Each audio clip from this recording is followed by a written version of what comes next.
UP में कथावाचक मुकुटमणि यादव के साथ हुई बदसलूकी पर बवाल बढ़ता जा रहा है। यूपी के इटावा में मुकुटमणि कथा कर रहे थे। आरोप है कि इसी दौरान कुछ लोगों ने उनकी जाति पूछने के बाद उनके साथ बदसलूकी, उनका और उनके सहयोगियों का सिर मुंडवा दिया और कथा नहीं करने दिया गया।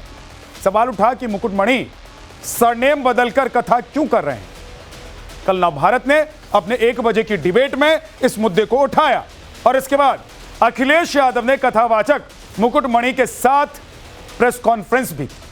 अखिलेश ने जाति का रंग देकर पीडीए कार्ड खेलते हुए इस मुद्दे को सियासी बना दिया। दूसरी तरफ धर्मगुरुओं ने भी इस मुद्दे को आड़े हाथों ले लिया। शंकराचार्य अविमुक्तेश्वरानंद सरस्वती ने कहा है कि सिर्फ ब्राह्मण ही कथा करवा सकता है। हालांकि देश भर में दर्जनों ऐसे कथावाचक और धर्मगुरु हैं जो ब्राह्मण नहीं होने के बावजूद धर्म का प्रचार प्रसार कर रहे हैं। ऐसे में सवाल है कि सनातनियों को तोड़ने और जाति में बांटने की कोशिश कौन कर रहा है। क्या सनातनियों के बढ़ते वर्चस्व से सनातन विरोधी घबराए हुए हैं, इसलिए इटावा में सनातन वर्सेस सनातन कराने की कोशिश हुई।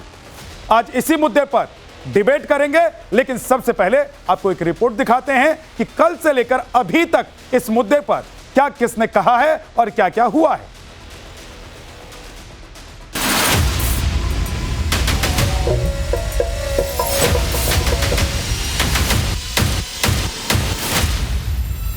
सरकार का आशीर्वाद नहीं है, जिसकी वजह से सर तक मुंडवा दे रहे हैं। उन्होंने जानबूझ करके हमारे साथ ही प्रभुत्ववादी लोग, वर्चस्ववादी लोग, प्रभुत्ववादी लोग लगातार पीडीए परिवार के लोगों को डरा रहे हैं। वो कौन है जो पीडीए को डरा रहा है, धमका रहा है, कथा ना करने की नसीहत दे रहा है? उत्तर प्रदेश के इटावा में कथावाचक मंडली से हुई बदसलूकी पर जाति की सियासत शुरू हो गई है। कुछ धर्म के ठेकेदार कह रहे हैं कि यादव कथा क्यों नहीं कर सकता, जबकि शंकराचार्य स्वामी अविमुक्तेश्वरानंद कह रहे हैं कि कथा करने का अधिकार सिर्फ ब्राह्मणों को है। कथावाचक बदसलूकी कांड को लेकर अखिलेश ने आरोप लगाया। दोनों कथावाचकों से जाति पूछकर उनके साथ बदसलूकी की गई, जबकि संविधान जातिगत भेदभाव की अनुमति नहीं देता। यह व्यक्ति की गरिमा और जीवन जीने के मौलिक अधिकार के विरुद्ध अपराध है। अभी तक तो हमने आपने वो घटनाएं सुनी देखी जहां पर घरों को गंगा जल से धोते थे ये लोग। अगर कोई पीडीए परिवार का मंदिर चला जाए तो मंदिर को गंगा जल से धोते हैं, और अब तो सीमा लांघ गई ये वर्चस्ववादी। आखिरकार किसका आशीर्वाद है? क्या सरकार का आशीर्वाद नहीं है, जिसकी वजह से सर तक मुंडवा दे रहे हैं? सुना आपने, विवाद तो कथावाचक से बदसलूकी का था और उसे जाति की राजनीति से जोड़ते हुए अखिलेश ने योगी आदित्यनाथ को घेरने का दांव लगा दिया। पीडीए के मान के लिए बड़ा सियासी आंदोलन करने का अल्टीमेटम अखिलेश यादव दे रहे हैं। अखिलेश के आरोपों पर योगी सरकार के मंत्री कपिल देव अग्रवाल ने तुरंत स्थिति साफ कर दी। उन्होंने क्या कहा वो आपको जानना चाहिए। कपिल देव अग्रवाल ने कहा कि अखिलेश यादव को इसमें राजनीति नहीं करनी चाहिए, किसी आंदोलन की आवश्यकता नहीं है, न चेतावनी की जरूरत है, क्योंकि पुलिस द्वारा तत्काल कार्रवाई की गई। पिछली सरकारों की तरह योगी सरकार नहीं है जहां ऐसे मामलों में कार्रवाई नहीं होती है। अखिलेश को इस घटना को पीडीए से जोड़कर नहीं देखना चाहिए। वो हर चीज में पीडीए ले आते हैं। इटावा का मामला पीडीए का मसला नहीं है, ये सामाजिक विद्वेष का विषय है जिस पर पुलिस प्रशासन अपना काम कर रहा है। दोषियों को बख्शा नहीं जाएगा।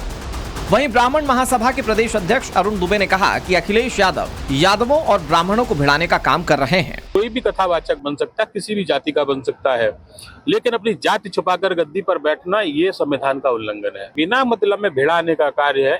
यादव हमारा है, ब्राह्मण हमारा नहीं है, ब्राह्मण बीजेपी का है। मैं पूछना चाहता हूँ अखिलेश जी से कि बिना ब्राह्मण के सरकारें बन गई थी आपकी। मुकुटमणि और संत राम नाम के जिन 2 कथावाचकों को इंसाफ दिलाने के लिए बड़ा पीडीए आंदोलन छेड़ने की धमकी अखिलेश यादव ने दी। प्रेस कॉन्फ्रेंस में उनसे उन्होंने क्या करवाया, पहले आपको वो सुनाते हैं।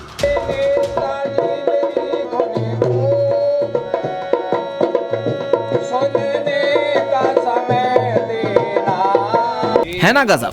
सपा की प्रेस कॉन्फ्रेंस में पीड़ित कथावाचक मुकुटमणि ने भागवत की कथा का श्लोक पढ़ा और उसके बाद भागवत कथा की जगह नेताजी का गुणगान करने लगे। नेताजी यानी कि स्वर्गीय मुलायम सिंह यादव। समाजवादी पार्टी के संस्थापक और अखिलेश यादव के पिता। अखिलेश को तो कथावाचक मुकुटमणि को प्रोत्साहित करना चाहिए था, ऐलान करना चाहिए था कि मुकुटमणि से इटावा में मैं भी भव्य श्रीमद् भागवत कथा करवाऊंगा। अखिलेश को प्रेस कॉन्फ्रेंस में मौजूद सारे समाजवादी कार्यकर्ताओं को निर्देश देने चाहिए थे कि इनसे अपने अपने घरों में भागवत कथा जरूर करवाएं।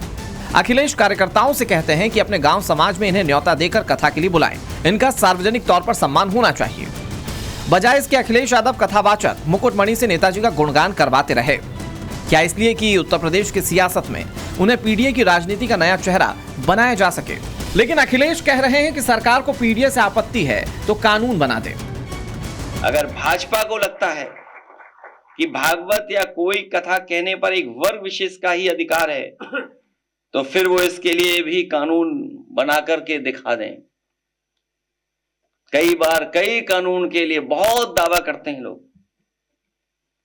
तो इसके लिए भी कानून बना लें कि इसके अलावा कोई कथा वाचन नहीं कर सकता। जिस दिन पीडीए समाज ने अपनी कथा अलग से कहने शुरू कर दी, उस दिन इन परंपरागत शक्तियों का साम्राज्य ढह जाएगा। कथावाचक के साथ हुई बदसलूकी पर सवाल जायज है कि क्या यादव कथा नहीं कर सकता, और नहीं कर सकता तो क्यों नहीं कर सकता। लेकिन अखिलेश सवाल पीडीए पर कर रहे हैं। 27 में चुनाव है तो यह मुद्दा भी अखिलेश के लिए बड़ा है। लेकिन शंकराचार्य स्वामी अभिमुक्तेश्वरानंद के बयान पर अखिलेश क्या कहेंगे, यह भी बड़ा सवाल है। Bureau report, times now, Navbharat. तो क्या कोई यादव कथा नहीं करा सकता? क्या सिर्फ ब्राह्मणों को ही कथा कराने का अधिकार है? और क्या सिर्फ ब्राह्मण ही कथा करवा रहे हैं, या फिर ऐसे नामों की फहरिस्त बहुत लंबी है जो ब्राह्मण नहीं होने के बावजूद कथा करवाते हैं? उन पर ना कोई कभी सवाल उठाता है, ना कोई पूछने जाता है, ना कोई सियासत करता है। अब सवाल यह है कि जानबूझकर सनातन के बढ़ते वर्चस्व और सनातन अगर संगठित हो रहे हैं तो उनको तोड़ने के लिए क्या राजनीति की जा रही है? और क्या इसीलिए यादव और ब्राह्मण वाला कार्ड खेला जा रहा है और सियासी बिसात बिछाई जा रही है? आज इसी पर बात करेंगे। हमारे साथ खास मेहमान हैं, जरा उनसे मिलवा देता हूं आपको। एसएन सिंह, प्रवक्ता बीजेपी के। विजय शंकर तिवारी, वीएचपी के प्रवक्ता हमारे साथ हैं। अजय गौतम, हिंदू धर्म गुरु हमारे साथ हैं। मनोज काका, समाजवादी पार्टी के प्रवक्ता हमारे साथ हैं। डॉक्टर राजकुमार राजन, प्रवक्ता हमारे साथ आरजेडी से हैं। डॉक्टर सतीश प्रकाश, राजनीतिक विश्लेषक हमारे साथ हैं। अजय गौतम जी, क्या सिर्फ ब्राह्मणी कथा करा सकते हैं, यादव कथा नहीं करा सकते? जी देखिए, जगत गुरु स्वामी अभिमुक्तेश्वरानंद सरस्वती जी महाराज ज्योतिष पीठ के शंकराचार्य ने जो कहा है वो शास्त्रों के आधार पर कहा है। हम रही बात कथा करने की, चारों वर्ण ब्राह्मण, शूद्र, वैश्य, क्षत्रिय सब अपने अपने घर में कथा करते हैं, तो कोई जाकर उनको चेक करता है? कोई उन्हें रोकता है क्या? अपने घर में कथा करने का अधिकार सबको है। लेकिन व्यासपीठ पर अगर हम देखेंगे, जो सबसे पहला इस देश, जो इस मानव संस्कृति का जो ग्रंथ है जिसे मनुस्मृति कहा जाता है, उसके अंदर या धर्म सिंधु कहा जाता है, उसके अंदर स्पष्ट तौर पर उल्लेख है कि व्यासपीठ पर बैठने के अधिकारी कौन कौन है, व्यासपीठ पर बैठने के कथा करने का अधिकारी कौन है। इसलिए इसमें स्पष्ट है कि जो भी जगत गुरु शंकराचार्य विमुक्तेश्वरानंद जी ने कहा है वो शास्त्रों के प्रमाणिक आधार पर कहा है।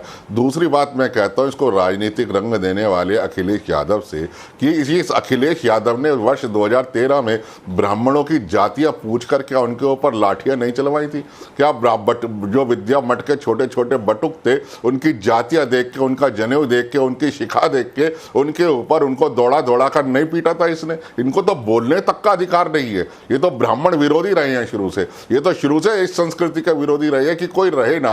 अगर व्यासपीठ पर बैठने का अधिकार, कथा कहने का अधिकार, अगर शास्त्रों की दृष्टि के अंदर एक वर्ग विशेष जो कि गुरुकुल शिक्षा पद्धति से होकर जाकर एक निश्चित एजुकेशन की एलिजिबिलिटी के बाद ही होता है, तो उसमें क्या क्या ऐसी चीज उन्होंने गलत ठीक है किया दी? मनोज आप काका अपने घर में कथा करिए, कौन रोकने आ रहा है मुझे बताइए। ओके मनोज काका, लेकिन अगर आप व्यासपीठ पर बैठेंगे, तो व्यासपीठ पर बैठने के लिए जो एक मिनिमम डिसिप्लिन है, मिनिमम कैपेबिलिटी है, मिनिमम एलिजिबिलिटी है, जो शास्त्रों के अनुसार है, उसको तो आपको मानना पड़ेगा, उसको तो सम्मान देना पड़ेगा। ठीक, मनोज काका जी। जी विद्यानाथ जी, सर्वप्रथम तो ये है कि हम ये मानते हैं, जो समाजवादी लोग हैं, जो हमारी विचारधारा है, जो पार्टी की विचारधारा है, कि इस देश में सबसे बहुत जरूरी है कि मनुस्मृति, रामायण और कुरान, गुरु ग्रंथ साहिब, सारे चीजें। मनुस्मृति तो सबसे अवैधानिक और सबसे नफरती ग्रंथ है, जिसको हमारे संविधान निर्माता बाबा साहब ने सन 1927 में ही जला दिया था। तो हम पहले तो उसको कोई हम पहले तो उसको कोई ग्रंथ हम उसको कोई ग्रंथ नहीं मानते। मैंने आपके बीच मैंने आपके बीच में कोई इंटरप्ट नहीं करा।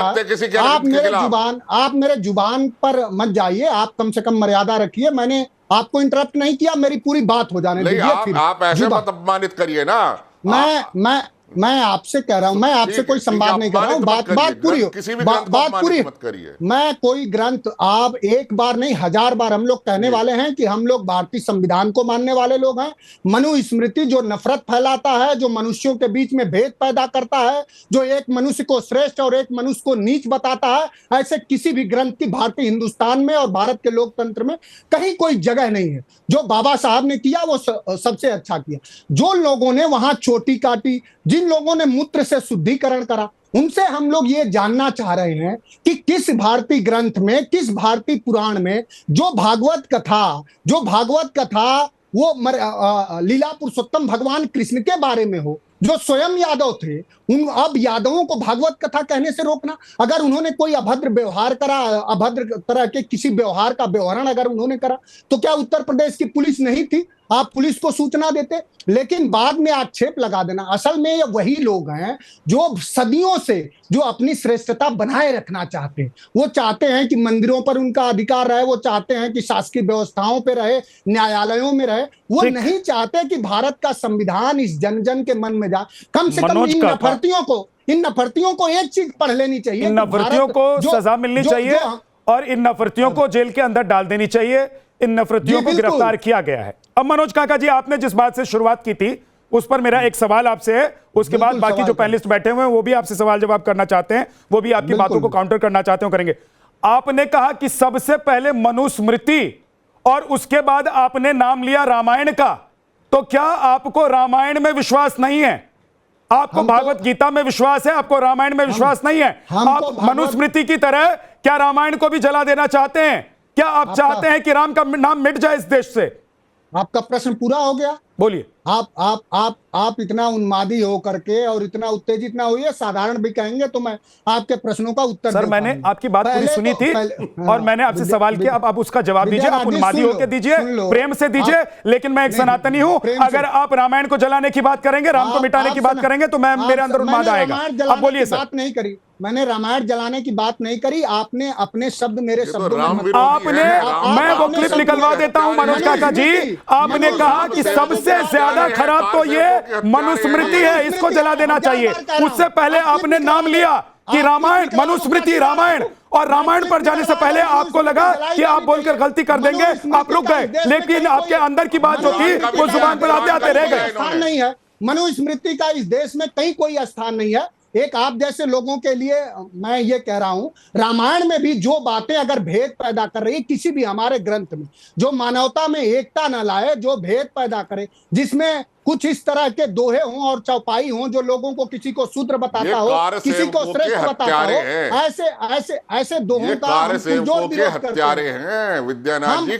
हम मानवता के सेवक हैं। ये तो कार सेवकों के हत्यारे हैं, जो भारत में नफरत फैलाए, कार सेवकों के हत्यारे हो, कार सेवकों के हत्यारे हैं ये, कार सेवकों के हत्यारे, राम भजन करने वालों पे गोली चलाने वाले लोग हैं ये, मानवता के हत्यारे हैं। आप नहीं जानते हो। आप मैं कह रहा हूं 2/11/90 को 2/11/90 को इसी सरकार ने 79 राम भक्तों पे गोली चला के सरयू का पानी लाल किया। ये राम के विरोधी है, ये राम के विरोधी है, ये सनातन के विरोधी है, ये मानवता के विरोधी है, ये जनरल डायर के वंशज है, ये जनरल डायर के वंशज है। ये जुबान सुधार के बात करो। हम इस तरह मर्यादा में रखिए, अपनी अपनी बात कहिए प्लीज। अपनी अपनी बात मर्यादा में कहें प्लीज।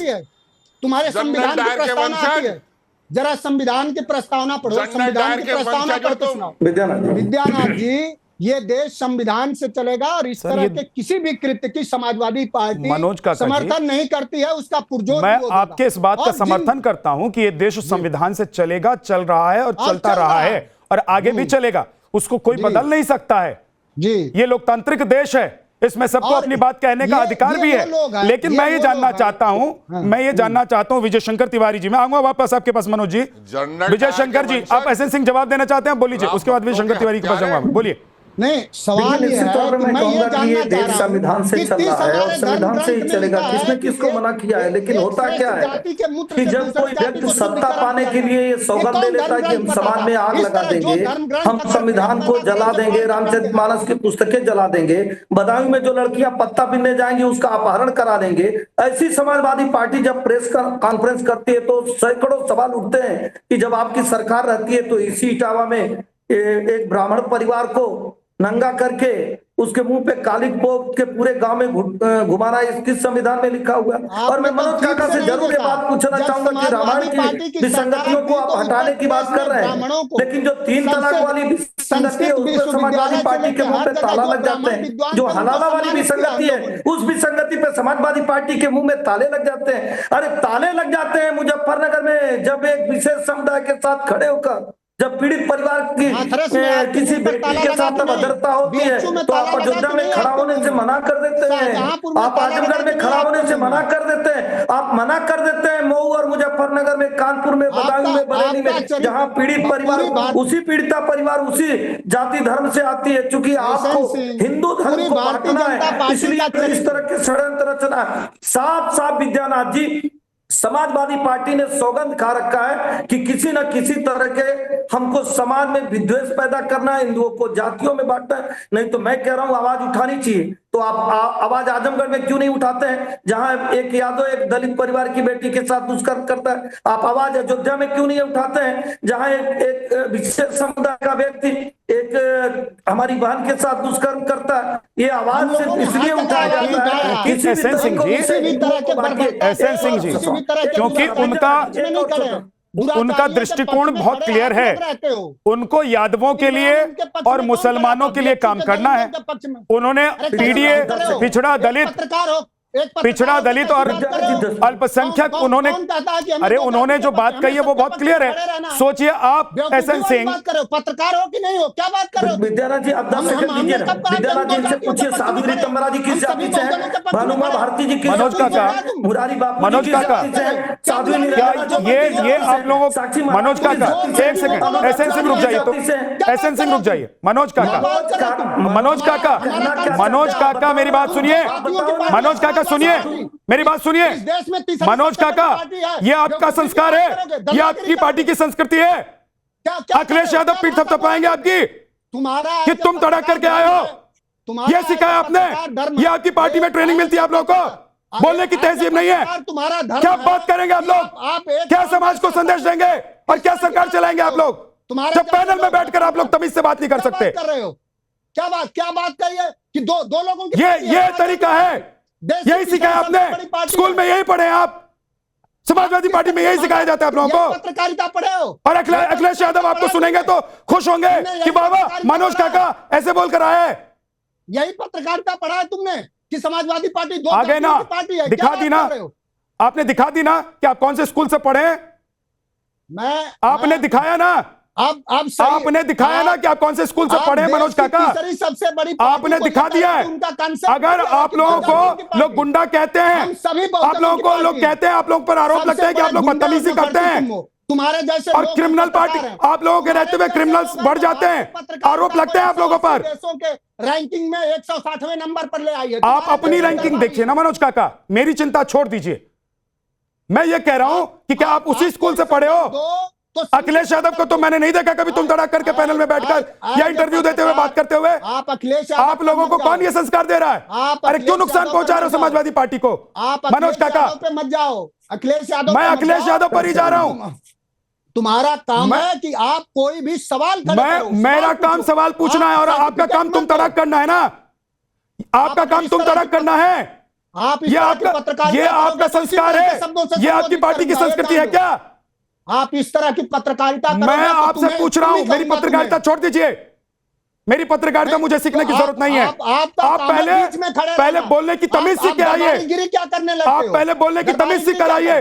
अगर आपको सम्मान पूर्वक बुलाया जा रहा है, अगर आपको बुलाकर मौका दे रहा हूं मैं कि बोलिए, सबसे पहले आपके पास गया क्योंकि आप लोगों का रोना रहता है कि हमको टाइम नहीं देते। आपको फुल टाइम दिया, क्या बात, लेकिन सवाल पूछा समाजवादी पार्टी दो लोगों तो तुम तड़ाक पर उतर आए। देश की तीसरी क्योंकि बर्दाश्त नहीं होता है, सवाल सुन नहीं सकते हैं। बताओगे आप?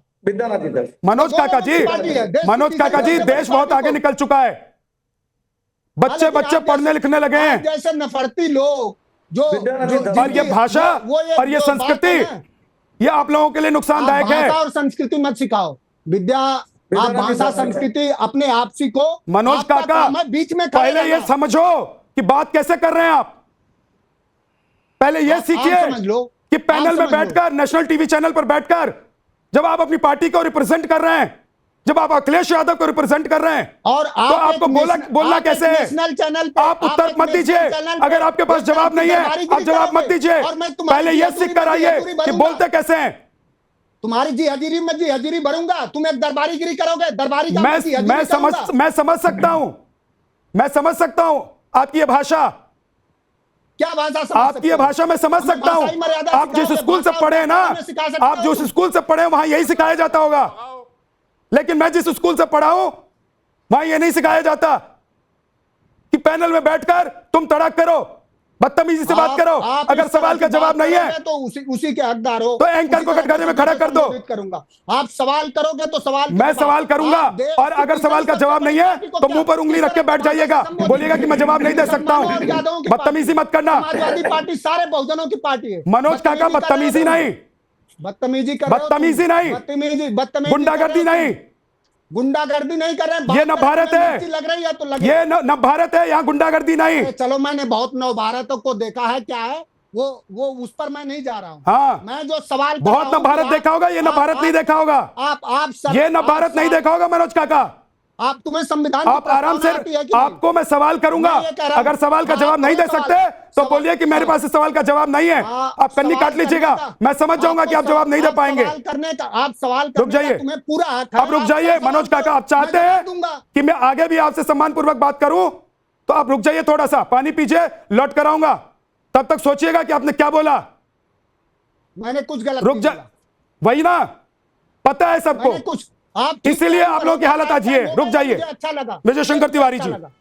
सर, मनोज काका जी, मैं बदतमीजी बर्दाश्त नहीं कर सकता हूं और न करता हूं। मेरे पैनल में बैठकर अगर आप सोच रहे हैं कि बदतमीजी करके आपको सुर्खियां मिल जाएंगी, सोशल मीडिया पर वायरल हो जाएंगे, तो आप हो जाइए, मुझे शौक नहीं है। विजय शंकर तिवारी जी, रुक जाइए भाई, रुक जाइए भाई, रुक जाइए। विजय शंकर तिवारी जी, सर, क्या यादव कथा वाचन नहीं कर सकते हैं? और क्या यादव या कोई दूसरी जाति के लोग जो ब्राह्मण नहीं है वो कथा वाचन नहीं कर रहे हैं? तो अगर किसी भी कथावाचक के साथ, मैंने तो देखा इस देश में बड़े बड़े धर्मगुरु और कथावाचक जो बड़ी बड़ी सभाएं करते थे, लाखों की भीड़ होती थी, उन्होंने कुछ गलत किया तो उनके खिलाफ भी कानूनी कार्रवाई हुई, उनके खिलाफ भी संत समाज उठकर आगे आया और विरोध किया। लेकिन इसको यादव और ब्राह्मण का रंग दे देना, क्या यह राजनीति है या फिर चिंता है यादवों की? देखो विद्यानाथ जी, मुझे 3 बातें कहनी है। मैं बात मनोज जी से कह रहा हूं कि आप मेरे बीच में नहीं बोलेंगे, क्योंकि मैंने सबकी बात सुनी है। आज 25 जून है और आज ही के दिन 1975 में देश में आपातकाल लगा था, और उस आपातकाल में देश में कांग्रेस को छोड़ करके जितने भी नेता थे वो सब जेल के अंदर बंद थे। उसमें समाजवादी पार्टी के भी नेता थे, बड़े नेता थे। मुझे लगता है कि आज के दिन डिबेट का विषय वो आपातकाल का दिन होना चाहिए जब संविधान की हत्या की गई थी। और एक बात मुझे लगती है कि अखिलेश यादव जी ने कहीं न कहीं कांग्रेस को बचाने वाले डिबेट में जाने के कारण कि आज 25 तारीख को देश विभाजन वाली बात ना करे और वो ऐसे एक विषय को लेकर के आ गए हैं। एक बात, अगर ये यादव और ये समाज जातियों में बांटने का विषय ये तो इनके राजनीति का हिस्सा है। मैं कहता हूं कि देश में हर समाज के लोग कथा वाचन करते हैं, भगवत कथा करते हैं, भगवान राम की कथा करते हैं और कथावाचक कोई पूछते ही नहीं किस जाति के हैं। मुझे लगता है बहुत सारे हमारे ऐसे कथावाचक होंगे जो समाज को पता ही नहीं होगा कि किस जाति के हैं। ऐसा ये समाज है, प्रणाम करता है, कथावाचन सुनता है। मैं एक दो लोगों को जानता हूं, बाबा रामदेव का आप जानते हैं, वो योग पर कथा करते हैं, प्रवचन करते हैं, बात करते हैं, पूरा समाज प्रणाम करता है। सबको पता है कि यादव हैं। एक ब्रजेश यादव जी का नाम बताता हूं, बरेली में है, सुंदर कांड करते हैं और कथा करते हैं। सारा का सारा समाज उनको प्रणाम करता है। वो मना करते हैं कि अरे भाई ऐसा मत करिए, लेकिन लोग प्रणाम करते हैं क्योंकि भगवत कथा करते हैं। तो एक बात तो ये बेमानी है कि केवल इसलिए उनको दुत्कारा गया होगा, उनके साथ झगड़ा हुआ क्योंकि यादव हैं। मुझे लगता है अखिलेश यादव जी को ये छोटी राजनीति नहीं करनी चाहिए। अगर किसी का सम्मान करना है तो ब्रजेश यादव जी को बुलाकर सम्मान करिए ना। ठीक है, किसने मना किया है? ठीक है, सतीश प्रकाश जी। सबसे पहली बात क्या है कि आखिर हुआ क्या? एक बिंदु विद्यानाथ जी है कि वहां उस यजमान, मुख्य यजमान जो उस कथा की थी, महिला हमारे समाज में अमूमन हमारे गांव की महिलाएं अगर कुछ छोटा मोटा हो भी जाता है तो समाज के सामने बताने के लिए नहीं आती हैं। कैसी स्थिति रही होगी कि वो हमारी बहन निकल के आना पड़ा और बताना पड़ा कि जो कथावाचक हैं इन्होंने हमारे साथ छेड़खानी की। वहां का समाज अगर कुछ उनके साथ हुआ होगा, वैसे तो जांच का विषय है, जांच में सब कुछ खुल करके आ जाएगा। अगर कुछ हुआ है और जो हुआ है तो उस कारण हुआ जो महिलाओं का वहां पर चीरहरण करने की कोशिश की, उनके साथ बदतमीजी की। और ये बदतमीजी चाहे कोई भी करे, कितना भी बड़ा आदमी करे, ये समाज छोड़ता नहीं है। ठीक है, ये एक इसका मूल बिंदु। एसएन सिंह जी, क्या आप लोग कोई रियायत देंगे कि भाई उन्होंने ये मुद्दा उठा लिया है कि यादव का अपमान किया गया है और यादव कथावाचक है इसलिए उसका अपमान किया गया है, तो दूसरे जो लोग हैं उनको आप लोग क्या रियायत दे देंगे, क्या छूट देंगे? क्या पुलिस ठीक से काम नहीं करेगी? विद्यानाथ जी, भारतीय जनता पार्टी की सरकार में किसी को छूट नहीं दी जाती है। जो भी गलत करता है उसके ऊपर कार्रवाई होती है। लेकिन एक बात जरूर कहूंगा कि कर्म पे आधारित ये व्यवस्था चल रही है, धर्म पे आधारित व्यवस्था नहीं चल रही है। मनोज यादव की काका को भी बताइए और अखिलेश यादव को भी बताइए। पेशे से कोई डॉक्टर है और किसी महिला के साथ अभद्रता करता है, वहां भी समाज में रोष होता है। अगर कोई टीचर है और अभद्रता करता है, वहां भी समाज में रोष आता है। और कोई बड़े पदों पर आसीन है पुलिस विभाग में, वो भी कोई अगर किसी महिला के साथ अभद्रता करता है, वहां भी आक्रोश आता है। लेकिन अखिलेश यादव को किसी भी कीमत पर कुर्सी चाहिए, बंटवारे के बाद कुर्सी चाहिए, समाज को बांट के कुर्सी चाहिए, तो ये कृत्य सबसे घिनौना कृत्य। और मुझे लगता है कि इसको समाज नहीं छोड़ेगा। जिस तरह से दोषियों पे कार्रवाई हम करेंगे, उसी तरह से ये जो शिक्षित समाज है, सर्व समाज है, वो अखिलेश यादव पर कार्रवाई करेगा। 30 सेकंड मनोज का काम, अगर आप काउंटर करना चाहते हैं 30 सेकंड, नहीं तो मैं उसके बाद 2 मेहमान रह गए हैं, उनके पास जाना है। विद्यानाथ जी 10 सेकंड आप बताइए, 12 साल की एक बेटी के साथ अगर कुकर्म कोई मुस्लिम मदरसे में करता है तो धर्म के नाम पे उसको छोड़ दिया जाता है क्या? नहीं। जो गलत कर्म करता है उसके खिलाफ कार्रवाई होती है, चाहे किसी भी नाम का होता है। अगर यादव है इस नाते अगर वो कर्म करेगा छूट मिलेगा, तो यादव के नाते तो छूट नहीं मिलेगा ना। ये आपकी सरकार में होता था। ठीक है सर, ओके सर, अब रुक जाइए। एसएन सिंह जी प्लीज रुक जाइए। मनोज काका बोलिए। जी, सवाल जाति का नहीं है, सवाल संविधान में लिखे। तो सरकार थी और बदायूं में दोनों बच्चियां दलित थी, उन दलित बच्चियों के साथ दुष्कर्म हुआ। नेताजी का बयान बता दीजिए, ठीक है सर, आजम खान का बयान बता दीजिए, ठीक है, कार्रवाई बता दीजिए। ओके, आपने क्लियर कर दिया कि भाई आप जाति धर्म नहीं देखेंगे, अगर कोई गलत करेगा तो हम उसको सजा देंगे। मेरा सवाल यही था कि क्या यादव देखकर आप लोग उनको ज्यादा सजा तो नहीं देंगे, और जो दूसरे यादव नहीं है उनको रियायत तो नहीं देंगे? मनोज काका बोलिए 30 सेकंड सर, उसके बाद 2 मेहमानों के पास नहीं गया मैं। विद्यानाथ जी, सवाल इसका नहीं है। सवाल यह है कि जब हम 26 नवंबर 1949 को संविधान को अंग्रित किए और जब 26 जनवरी 1950 को जब लागू हुआ तो उसके आधार पर देश चल रहा है। वही सबसे सर्वोत्तम ग्रंथ है। हम सबका हमको समता का भाव चाहिए। ये लोग जिनका ये वही भारतीय जनता पार्टी संविधान में यही लिखा है कि किसी आईएएस के पिता को आकर अगर वो नोएडा में पिटाई करे तो उस अपराधी के साथ खड़े हो जाए। सारा काम तो आप मनुस्मृति के साथ खड़ा होना क्यों चाहते हो? आप मनुस्मृति के साथ खड़ा होना क्यों चाहते हो? आप पूरी भारतीय जनता दंगाइयों के साथ खड़े हो जाने का कार्य करिए। दंगाइयों के साथ तो सबसे ज्यादा भारतीय जनता पार्टी खड़ा होती है। दुराचारियों के साथ तो तुम खड़े होते हो। आपका पूरा चरित्र वो धाकड़ ने दिखा दिया हाईवे पर। पूरी भारतीय जनता पार्टी का पूरे भारतीय जनता पार्टी का चरित्र क्या है महिलाओं के प्रति, वो तो अनेक कृत्यों में दिखा है। उसके कुत्ते से हाथ मिलाएंगे। वो चाहे कितने बड़े डीएम को कुछ भी कह दे, उसके साथ खड़े हो जाए तो निश्चित तौर पर संविधान। ओके एसएन सिंह जी, ऐसे मत तो जनता। एसएन सिंह जी सुन भी लीजिए, उसके बाद बोलिएगा। मनोज काका एक सेकंड, मनोज काका देखिए वक्त नहीं है सर, वक्त जाया हो रहा है। मनोज काका जल्दी से आप जवाब देना चाहते हैं जी। देखिए कुछ लोग जो ऐसे हैं जिनका वो एक जो बात है ना कि मन में है पैसे की लालच, चरण वंदना होठों पर, और वो घुघरू बांध के नाच रहे हैं सरकारों के कोठों पर। तो ऐसे लोगों को क्या जवाब देना?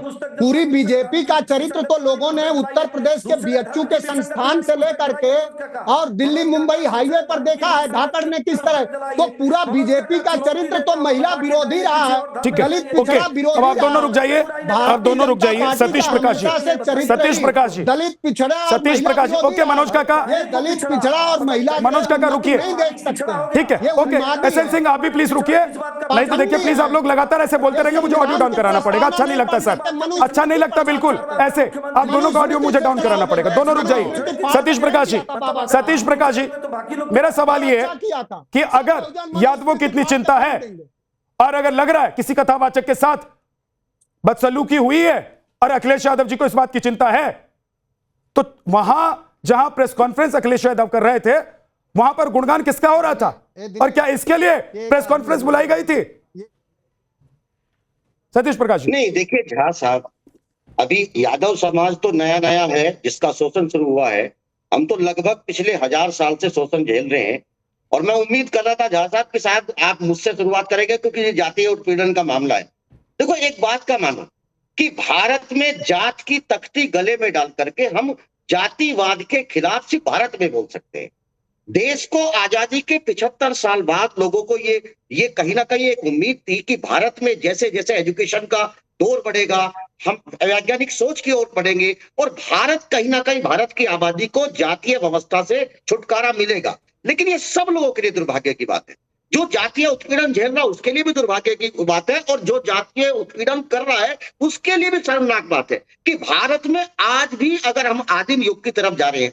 अभी काका जी ने एक बात कही थी कि बाबा साहब डॉक्टर भीमराव अंबेडकर जी ने 1927 में मनुस्मृति को जलाया इसलिए कि किसी भी, चाहे वो किसी के लिए कितना भी धार्मिक ग्रंथ कितना भी पवित्र हो, अगर उस धार्मिक ग्रंथ में जानबूझ करके एक 80% आबादी को एक नरकीय जीवन जीने के लिए मजबूर किया गया हो, तमाम व्यवस्थाओं में परिवर्तन को रोक दिया गया हो, ऐसी व्यवस्था में उसका विरोध होना जरूरी था। कोई भी व्यक्ति विरोध करेगा। दूसरी बात, ये भारत है ना, इसी भारत में मैं काका जी जयपुर के अंदर हाई कोर्ट के अंदर मनु की तस्वीर लग सकती है लेकिन ग्वालियर हाई कोर्ट के अंदर इसी देश के अंदर बाबा साहब की प्रतिमा नहीं लगती है। तमाम व्यवस्थाएं खड़ी हो जाती है। तो ये चीजें हैं लोगों को मजबूर करती है। और दूसरी बात, एक छोटी सी बात, अखिलेश यादव जी, काका जी, अखिलेश जी को एक बात बताना कि धार्मिक गंदगी की टोकरी सिर के ऊपर रख करके आप सामाजिक न्याय के रास्ते पे कभी नहीं चल सकते। भागवत गीता करानी है नहीं करानी है, कोई भी लीडर को सार्वजनिक मंचों पे अपने धार्मिक चरित्र को हटाना पड़ेगा क्योंकि आप सामाजिक न्याय की बात कर रहे हैं और सामाजिक न्याय की लड़ाई हमेशा धार्मिक कुरीतियों के खिलाफ ही लड़ी जाती है। जब तक अखिलेश जी अपने आप को यदुवंशी कहते रहेंगे, कहीं ना कहीं ना वो अम्बेडकरवादी हो सकते, ना वो सामाजिक न्याय के पुरोधा हो सकते। उनको तुरंत छुटकारा देना चाहिए और अपने लोगों में, अपनी पार्टी के लोगों में ये कहना चाहिए कि उनको बाबा साहब के विचारों को पढ़ना है। ठीक है सर, अब वक्त नहीं, प्लीज रुक जाइए। सतीश जी प्लीज रुक जाइए, मैं जा नहीं पाया हूं, मैं माफी के साथ। राजकुमार राजन जी आपके पास नहीं आ पाया हूं, सबसे आखिरी में आ रहा हूं सर, बोलिए प्लीज। विद्यानाथ जी, मैं अपनी बात शुरू करने से पहले मैं कबीर दास की उन पंक्तियों को इस डिबेट में याद करना चाहता हूं, जिसमें उन्होंने कहा था, जाति न पूछो साधु की, पूछ लीजिए ज्ञान, करो तरवार का पड़ा रहने दो मयान। आज बहुत सीरियस डिबेट आप कर रहे हैं, बहुत तर्क मुद्दे जो है ज्वलंत मुद्दे हैं, इस पर गंभीरता से विचार विमर्श करना चाहिए। संविधान के 75 साल के बाद आज जो यह मना मस्तिष्क है, यह देश संविधान से चलेगा और संविधान में सभी बराबर के हकदार हैं।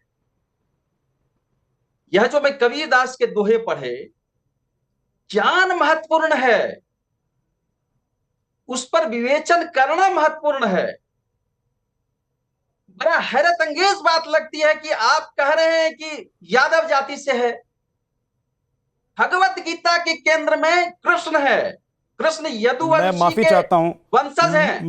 राजकुमार जी, मैं माफी चाहता हूं, आपके पास सबसे आखिर में आया, और लेकिन आप बहुत अच्छी बात कहते जाते जाते कहकर चले गए हैं।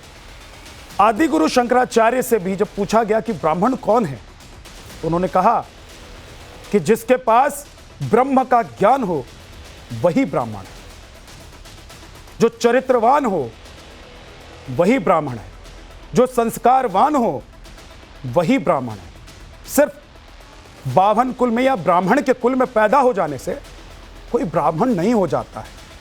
बाकी आप लोगों पर है कि यादव से आप कथा सुनेंगे, ब्राह्मण से सुनेंगे, या किसी और जाति के किसी और व्यक्ति से जो बढ़िया कथा कहते हैं, जिनको सुनने में आपको आनंद आता है, आप कथा सुनेंगे।